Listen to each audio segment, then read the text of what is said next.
Habituellement, c'est l'octogénaire dictateur sénile, Paul Biya qui nomme des Makchabées à des postes de responsabilité dans son pays. Vieux et malade, la momie du Cameroun, totalement coupée des réalités de son pays, se permet souvent de retenir les noms des personnes décédées dans des instances importantes.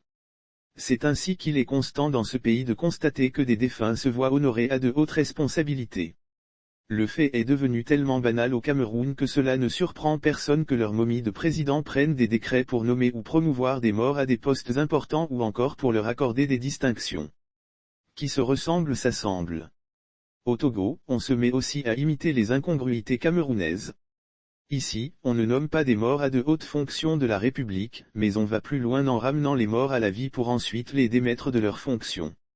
Cet exploit est à mettre à l'actif du petit Mussolini des enseignements primaires et secondaires, Dodzi Korokoro qui fait souvent montre d'un zèle maladif allant jusqu'à sanctionner des enseignants décédés. Il faut laisser les morts se reposer. Mais le zélé ministre n'entend pas les choses de cette oreille et semble décidé à troubler le sommeil des défunts. Depuis leur tombe, ceux-ci doivent se retourner dans tous les sens.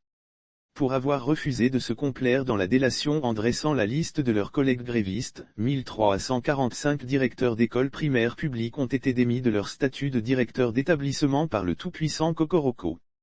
Parmi ces directeurs sanctionnés figuraient 2 défunts, Kolani Donang de l'école primaire publique Kankangban à Tandjoare, et Nakon Nango Baba décédé il y a plus de 10 ans. Voilà jusqu'où le zèle morbide peut nous conduire. Au-delà, quelle société veut construire au juste Dodzi Kokoroko en poussant les responsables d'école à faire de la délation? Une société où on cultive la flatterie servile, la traîtrise, la tricherie, la complotite, ces terres et vices doivent-ils être la norme et régir les comportements au Togo? Ces attitudes d'une bassesse incommensurable ne doivent pas s'imposer comme le baromètre des rapports sociaux. Kokoroko est censé le savoir.